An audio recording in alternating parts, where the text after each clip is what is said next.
Test 2. You will hear a number of different recordings, and you will have to answer questions on what you hear. There will be time for you to read the instructions and questions, and you will have a chance to check your work. All the recordings will be played once only. The test is in 4 sections. At the end of the test, you will be given 10 minutes to transfer your answers to an answer sheet. Now turn to Section 1. Section 1. You will hear a conversation between a travel agent and a woman who wants to go to Australia with her husband on holiday. First, you have some time to look at questions 1 to 3.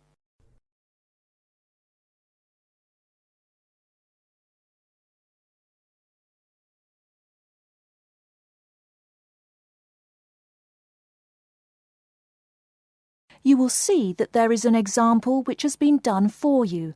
On this occasion only, the conversation relating to this will be played first. Good morning. I've been looking at your holidays to Australia in your brochure. I'm thinking of going during the second half of next month. Good morning. As you can see from our brochure, we offer a wide variety of packages to various destinations in Australia. Is there anything in particular that interests you?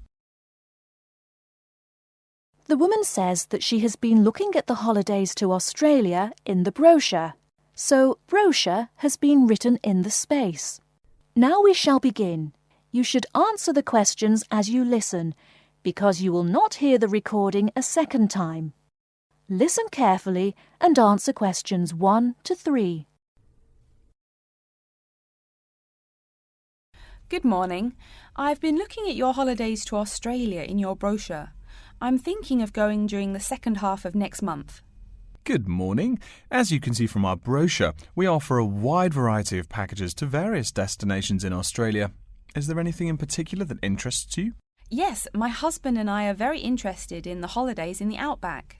These holidays are becoming increasingly popular. Would you like to arrange flights and accommodation with us, or just accommodation? Can you arrange flights from Sydney? Certainly. OK, flights and accommodation then. Right, you said that you wanted to travel next month. Which date would you prefer? I should point out that there are no daily flights available, so if you have a flexible itinerary, that's better. Well, we arrive in Sydney on the 15th of April, and we were thinking of travelling to the outback on the 18th of August. April. OK, there's only one flight from Sydney to Alice Springs on the 18th, so I'll book you on that. It leaves at 10 in the morning, which is quite convenient. Shall I book 2 seats for you? Yes, please. As for your stay in the outback, you can see from the brochure that we offer 3 packages: budget, standard and luxury. The budget package is about $500 Australian dollars, the standard package is about $700 and the luxury one is approximately $1,000, though it does depend on exactly what you would like regarding extras. Which one would you prefer?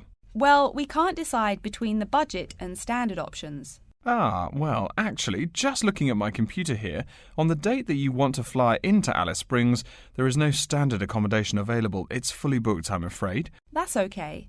We think that the cheapest one should be fine for us. We don't mind roughing it for a few days, and we don't expect to be spending much time at our accommodations. We prefer the outdoors. Right, let's look at the room options. Before you hear the rest of the conversation, you have some time to look at questions 4 to 10.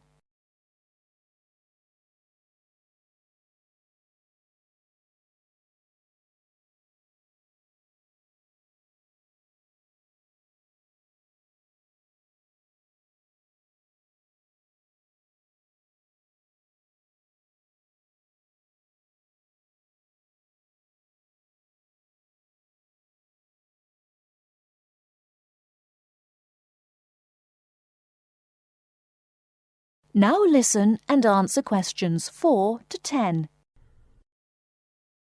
First of all, would you prefer a non-smoking room? Yes, neither of us smokes. OK. Oh, before I forget, could you book everything in my husband's name, please? Yes, of course. Are you paying by credit card? Yes. In that case, I'll need your husband's name exactly as it appears on the card. Of course, it's John A. Smythe. That's Smythe with a Y. John, middle initial A, surname Smythe, S-M-Y-T-H. Is that correct? Correct. Thank you. I'll just check the price. The room will cost $100 a night plus $10 tax, so $110 per night in total. Is that okay? Yes, that's fine. Book us for 3 nights, please. Most of the guests like to participate in some special activities and trips while they are staying in the outback. Is there anything that interests you and your husband? Yes, there are several things we'd like to see and do. We'd definitely like to visit the cultural centre. Yes, that's very popular. It's within walking distance of the accommodation and it's free. It's also a great place to pick up souvenirs of your trip. We were thinking about visiting one of the nearby farms. There are 2 farms nearby, a sheep farm and a kangaroo farm. There is also an opportunity to ride camels in the desert. Have you ridden a camel before? No, but it sounds like fun. Could you give me some more details about the kangaroo farm and the camel ride? Certainly. The kangaroo farm includes information on how the animals are raised, whilst the camel ride provides information on desert flora and fauna. Which would you prefer? You can arrange to see the kangaroos in the wild if you like, rather than on a farm. That sounds perfect. OK, we'll go on the camel ride and see the kangaroos in their natural habitat. OK, I'll arrange that for you. I forgot to mention that the journey also includes a stop at a place of Aboriginal artwork. It's a place well known for its stone carvings of animals and mythical creatures. That sounds great. Are the carvings in the desert? Yes. Wonderful. Well, that's perfect then. I'm sure you'll have a lovely trip, but remember that you need to take care in the sun. Yes, we're really looking forward to our trip. We really want to try to experience the dream time under the stars. Of course. That's what a trip to the outback is really all about. Yes. Now, how about the cost? That is the end of section 1. You now have half a minute to check your answers.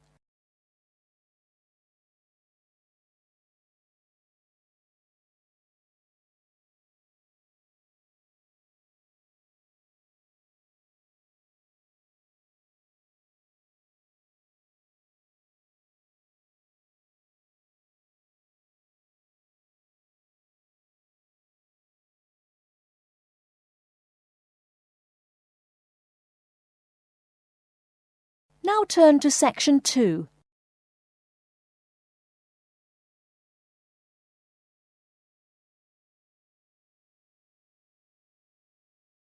Section 2.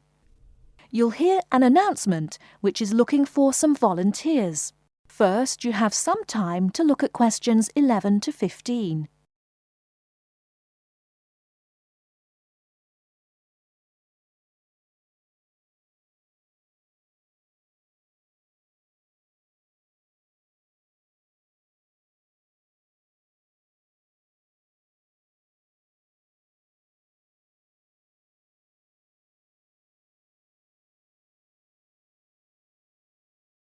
Now, listen carefully and answer questions 11 to 15. Continuing our broadcast of public service announcements, Worldwide Helpers announces upcoming vacancies for a number of volunteer worker positions. All applicants must meet the following requirements. First of all, applicants must be over 18 years of age. The company apologises, but there can be no exceptions to this rule. Second, persons interested in these positions may not have police records. Minor traffic offences like a parking ticket are, of course, no problem. But, and I quote, past and present drug users and sex offenders need not apply. The employer will, of course, check with the police to verify your clean record. In addition, applicants must supply references from past or present employers or teachers along with their recent CV. These references must testify as to the applicant's work habits and/or character. Remember, these are references from employers or teachers. A note from your dear old mum won't do. Worldwide Helpers assures me that they will contact these references to confirm they are genuine. Although all positions are volunteer, the employer will reimburse some of your expenses. For example, they will pay for transportation to and from the job site. Aside from that, the cost of phone calls is covered. Before you hear the rest of the talk, you have some time to look at questions 16 to 20.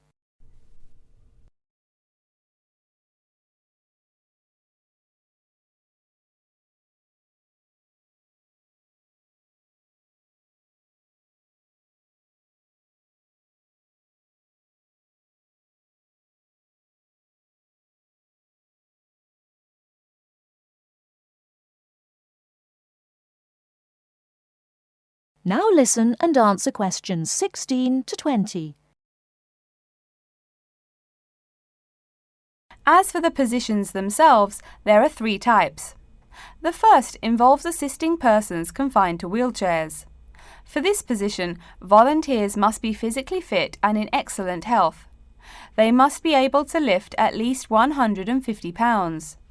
They should also have a current first aid certificate from the Red Cross. But the most important requirement is that the volunteer must have his own car. On Tuesday afternoons, the volunteers take their clients to various scenic spots around the city to experience and enjoy nature. If you don't drive, but you'd still like to get involved, the centre has a number of openings for people to read to the blind. Readers must, of course, read English clearly. Persons with no foreign accent are preferred. For these positions, you must be available on Monday mornings. Oh, wait, I see a note here. There is one opening for someone who can read Urdu. Apparently, there is a Pakistani blind person who'd like to hear his or her native language, but the other positions are all in English. And finally, there are a limited number of volunteers needed to care for disabled children. I'm sorry, but the information I've been given does not say how many children or what disabilities they have. In any case, you are needed to care for the children for 1 week in August. Apparently, this will be at the close of the summer holiday. I would guess this involves helping them with the routine chores of daily life. Again, volunteers for this position must know basic first aid, be in good health, and be able to lift up to 75 pounds. All applications for this position have to be submitted no later than Monday, August 8th. Applications may be made either by regular postal service, the snail mail, or by email. The mailing address is Worldwide Helpers, Post Office Box 651, East Surrey, BY8 99C. Please write "Attention Mary Smith" on the envelope. Or you can send email to acrawfor@worldwidehelpers.org. That's acrawfor@worldwidehelpers.org. So get out there and do something good. Okay. Our next announcement is looking for someone to facilitate tiger breeding at the London Zoo. And get this, it's a strictly volunteer position. That means you don't get paid. Oh my God. I'm sorry, ladies and gentlemen, but I just have to laugh. That is the end of section 2. You now have half a minute to check your answers.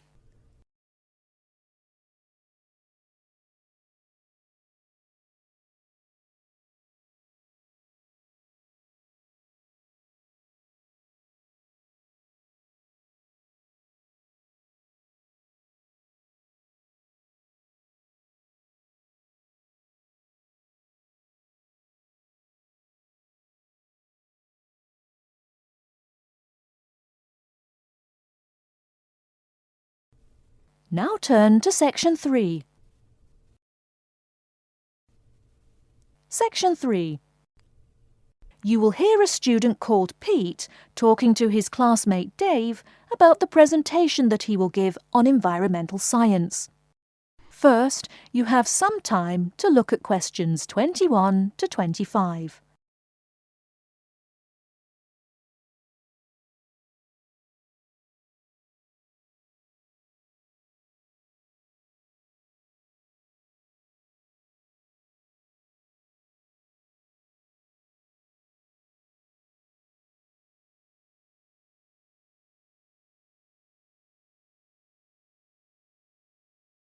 Now listen carefully and answer questions 21 to 25. Are you just leaving the library now? I saw you get there at 8 a.m. Yeah, I've been there all day. What for? They hire a cute new librarian or something? I wish. No, it's the presentation that I will give in environmental science the day after tomorrow. What's it about? I heard you were really excited about the class. And Dr. Schnee also calls you for the arcane questions, as he calls them. It's about environmental damage in the Yucatan. Excuse me, what? Or is that where? The Yucatan. It's a state in southeast Mexico. So what's happening there? Agriculture is having a really adverse impact on the environment. There are too many farmers doing too much farming. It's really destroying the forests and ruining the soil. Deforestation is a major problem there now. How did you learn about this? I don't recall Dr. Schnee saying anything about it in lecture. Yes, but my brother went there last month. You know, to look at the old cities like the Maya Indians built. That's what first got me interested. Your brother Tom? No, Dick, Harry's twin. Anyway, he told me how few trees there were now and how much empty ground that grows almost nothing. He said the place looked more like the desert than jungle in some parts. It brought environmental damage, so I started looking for materials in the library. Here, look at this magazine. What's in it? It's an old issue of National Geographic. It includes interviews with tourists who have been there in the past few years. It's pretty bad. See the photos? I see the photos, but one or two photos don't prove anything. Then read what the article says. Right there. The first thing it points out is how soil samples show it's hard for anything to grow there. It says how an area of 21,000 square kilometers has lost most of its forest in the past 10 years. See, there are graphs. As the number of farmers increases, the acres of forest have decreased. It's an inverse relation. Before you hear the rest of the talk, you have some time to look at questions 26 to 30.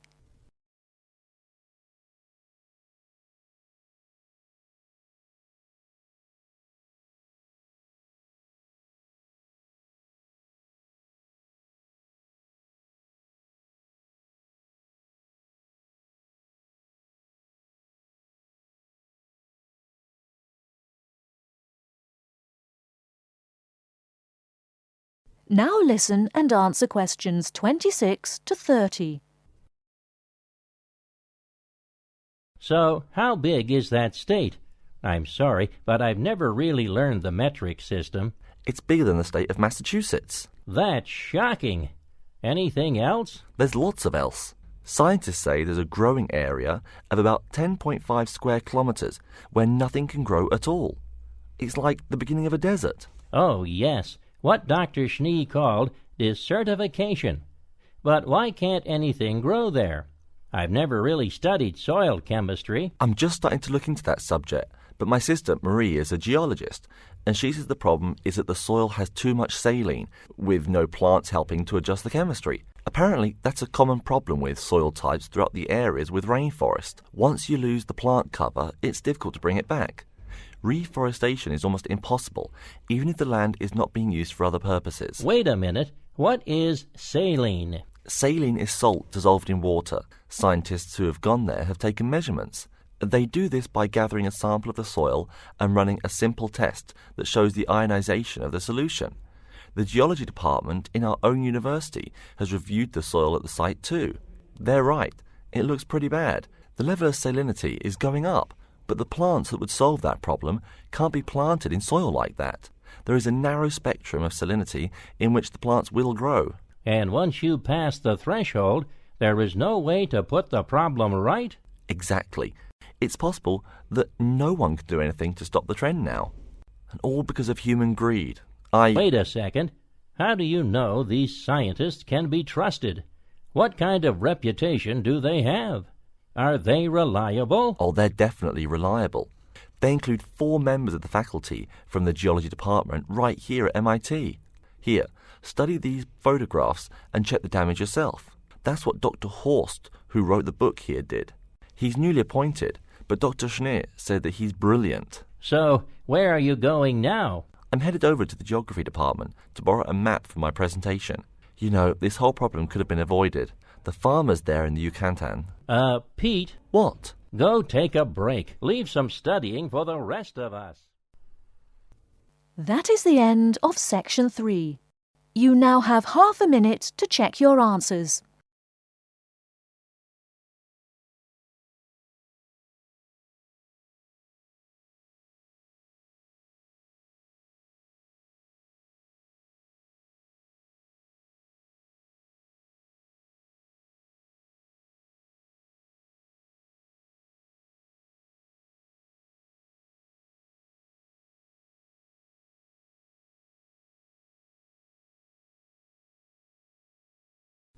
Now turn to Section 4.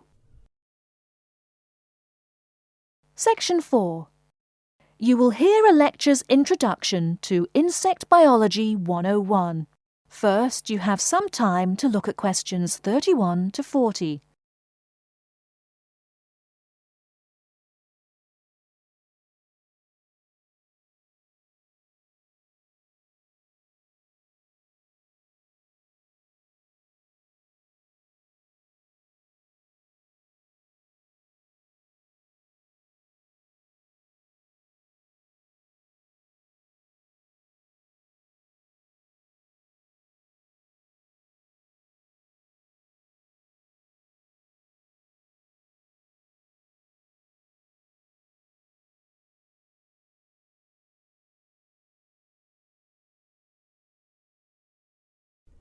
Now listen carefully and answer questions 31 to 40.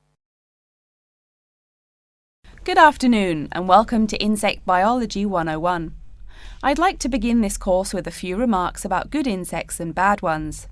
Bugs are all around us, and that's both a benefit and an annoyance, sometimes maybe even serious harm. First, let's talk about the good things that insects do for us. Probably the most important insect for humans, and maybe for all other life, is the bee. Bees help plants in the process of pollination, and thus are necessary to most flowers and fruit-producing trees. That is, they carry pollen from male flowers to female. If it weren't for bees, we'd have very few food plants and no fruit either. In fact, there would be no we. No less a thinker than Albert Einstein pointed out that, without bees, humanity would be dead within a year or less. We'd starve. It's that simple. That should maybe make us just a little humble. A little less dramatic is the fact that bees also make the honey we eat. Moreover, they produce beeswax, which is useful in candles and is also used as a first-rate furniture polish. Sure, these may not be vital to our lives, but they can serve as reminders of how important bees are. That's a point I keep coming back to in this course. Though, in all fairness, I should point out that butterflies aid in pollination as well as bees. Now, here in Michigan, what's the worst part of summer? Yep, that's right, mosquitoes. But I'm talking about helpful insects, right? So let's look at the dragonfly first. If there were no dragonflies, there would be even more mosquitoes. Dragonflies mainly eat mosquitoes and also a few other insects. Yes, that's right. They don't just fly around, and they also help to eliminate harmful insects. So the next time you see a dragonfly, don't you dare kill it. Now, let's talk a little about those harmful insects. Take the mosquitoes I just mentioned as an example. Not so many years ago, mosquitoes here in America weren't just annoying, some were even deadly. They carried malaria and yellow fever. My own ancestor, the Confederate General John Bell Hood, lived through the worst battles of Civil War, only to die at age 38 from yellow fever. A pest, not a bullet. Well, besides the mosquitoes, in summer there is also a kind of insect that never seems tired. Right, that is the fly. Before I go on talking, I must mention an African fly called the tsetse fly, which feeds on blood and can cause serious diseases in the people and animals that it bites. Besides, it is still a bearer of sleeping sickness, which affects around 300,000 people every year in Africa, and can be treated only with toxic drugs that are hard to administer. Worse still, the drugs sometimes don't work. Other insects, of course, destroy food crops. In China, for instance, locusts continue to be a danger to the harvest in some areas. Less important, but still annoying, moths eat people's clothes and dust mites slowly destroy carpets. Worse, but still in the home, termites or white ants eat wood, the wood of your house. If they are not stopped, they can eventually destroy the whole building. Usually they seriously damage a building before anyone even notices them. So, as we all know, insects can be a real trouble. So, what to do? You can go ahead and start killing harmful insects. In the early decades after the Communist Revolution in China, Chairman Mao encouraged the people to swat every fly they could see. Slogans on the walls of buildings called them "little capitalists." But flies reproduce too quickly for this to be a long-term solution. For some decades in the West, to kill insects with chemicals seemed a good remedy.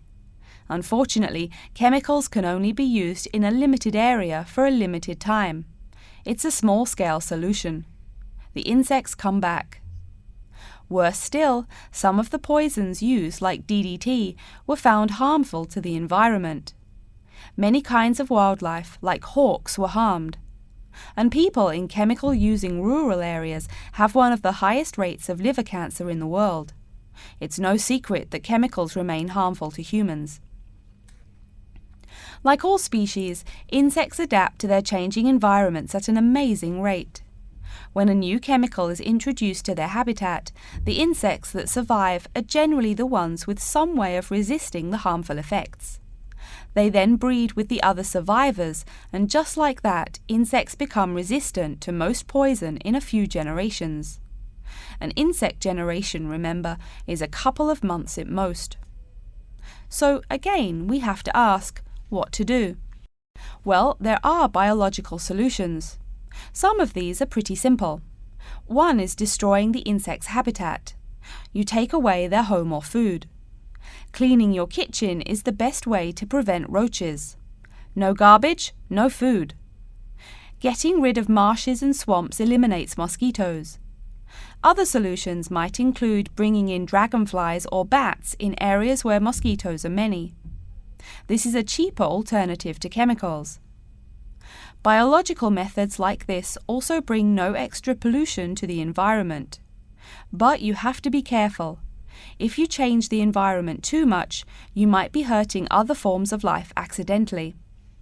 One recent method of controlling insect populations involves interrupting their breeding cycle. What does that mean? It means birth control for bugs. Insects are provided with food that makes them unable to reproduce. Since they can't have babies, the population disappears, or nearly so. And since no young are born, resistance is not a problem, with no young insects developing increased resistance. Interrupt the life cycle, eliminate the bug. It's clear that we must have an understanding of the life cycle of the insect. At least, that's the plan. We'll go into more detail as the course goes along. Now, I will stop here to see whether you have any questions or not. That is the end of section 4. You now have half a minute to check your answers.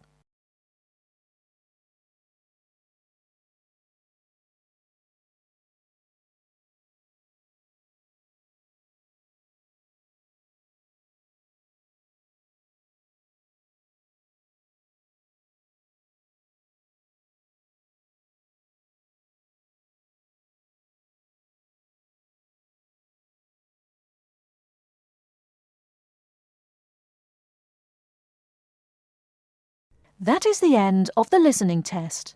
In the Ielts test, you will now have 10 minutes to transfer your answers to an answer sheet.